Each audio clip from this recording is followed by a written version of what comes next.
In association with Cross Rhythms Radio, I'm delighted to welcome another of our finalists from the University of Staffordshire Business Awards. I'm going to hand over and let her introduce herself. Hi, I'm Laura and I'm one of the co-founders of Keep It Local.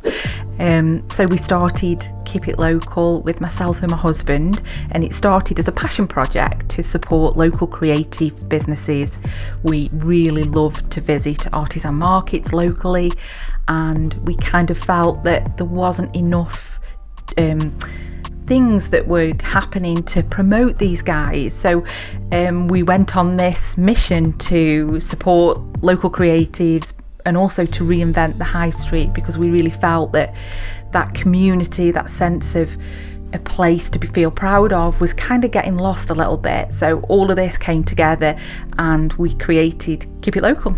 And it began with a social media account, is that right? It did. So just after lockdown, shortly after lockdown, so it would have been 2021, Andy put a post with some local beer saying how much he loved to support local businesses, and it kind of snowballed. We got quite a few likes on the post, and then we kind of thought, oh, people do want to see local things and what's happening in the area, and we're really proud of our heritage here in Stoke-on-Trent. So we went on this little mission to try and find places to eat, things to do to support Stoke-on-Trent initially, but of course that then snowballed into, you know, other areas, and seeing the heritage and pride that other people have for their towns and cities, we wanted to replicate that as well. And that then, who came up with the idea for the shop? Was it you? Was it Andy? It's really, we don't know where the idea came from, apart from we became really good friends with the guys that run Castle Artisan events. Yes. And we saw the passion that they had for supporting creatives. So we realised that while they were doing the markets, that there was a little bit of a gap for retail high street stores. So the first thing we did in November of 2022 was we hired the pop-up shop in the Pottery Centre for a week, and Andy and I were both working full-time in careers that aren't even related to what we're doing today. So we took a week off work annual leave, and we took 27 small businesses. Castle Artisan Events supported us, and we worked together and we set up shop for a week. And at the end of the week, I never wanted to go back to work. Of course I had to, because I couldn't afford to give up work, but I never wanted to.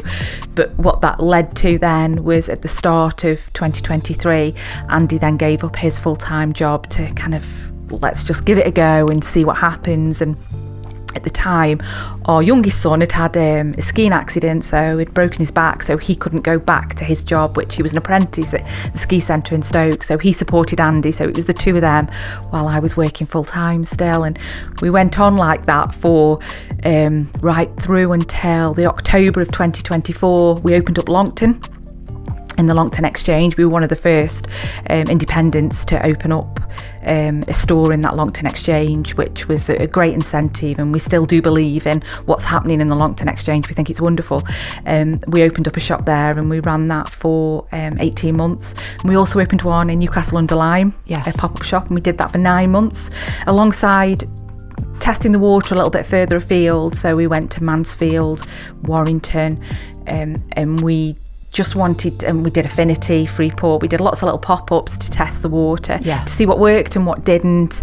And then at the start of 2024, we approached the Pottery Centre with this grand idea to open Staffordshire's first creative department store.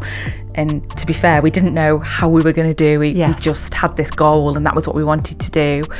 And that's what led us on to what we have today, really. And that's permanent, isn't it? It was initially pop-up, and now it's a permanent fixture in the centre. So we got the buy-in from the Pottery Centre. They bought into us and what we were looking to achieve really early on. And that's really important to say, actually, that if it wasn't for the support of these bigger landlords, these asset management companies, if they didn't buy in or believe in what we were looking to do, then it wouldn't be possible, because we have to negotiate really, really good deals, because we don't have the money in the bank, if you like, that the big retailers do. We don't have the investment, but also we're not working to the commissions, the margins, that these big retailers are. So a standard retailer, you would probably see them earning 70% margin on an item that they sell. The most we earn is 30%. So we don't have that flexibility, and as we see with some of these large retailers now,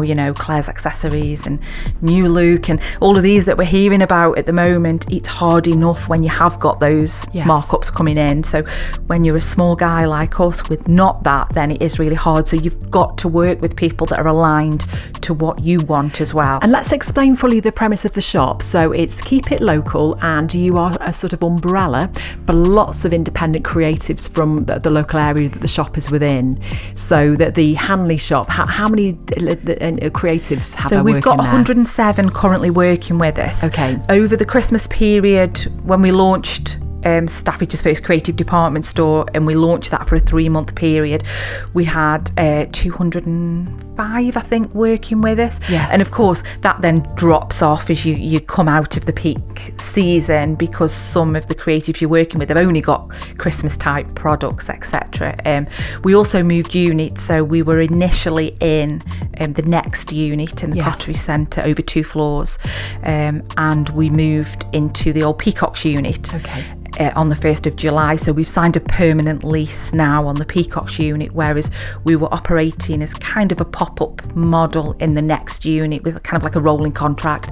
But now we've signed a permanent, which is a miracle in itself, that we've got a permanent lease in a high footfall shopping centre in the city that we're proudest of the most. So that makes us feel really great. So when people are shopping with you, they're not only supporting you, a local North Staffordshire business, they're potentially supporting lots of different creative businesses who all have a presence in there. Yeah, absolutely. The impact, and even when somebody comes in and just buys a card that may be £3.50 or something, the money that's spent on that card is going to support, a percentage going to support us and our family, and then allows us to grow and really build on the foundations. But then the money's going back to a local business, and that local business is generally a local family who that money is going towards.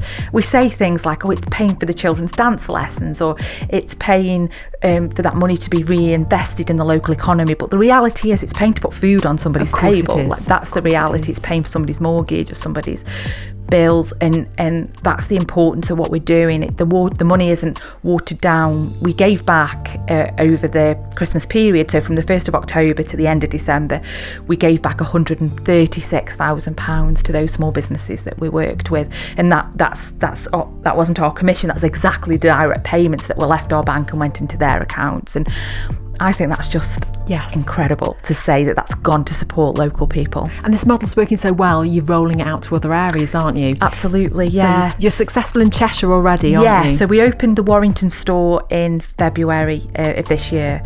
It's a much smaller store with a smaller footprint. We have 56 small businesses in the Warrington store. Again, it's in a really busy shopping centre in Golden Square, and we're, you look out the window and you're right across from, Warren James and Boots and Jamaica Cafe and H&M, and it just feels where these small businesses should be, nestled alongside some of these bigger retailers. And I think people will go and pick something up from H&M and not realise where that item has actually been manufactured or bought from, or the journey that product's been on, whereas the products that are in our Warrington store, for example, have been made 4 or 5 miles down the road by somebody that's local, that hasn't had that impact on the environment like what the items from the big retailers have. So the bigger picture is so much more than just what it looks from the outside. Everything that goes on the inside is morally and ethically where we think shopping should be in this day and age.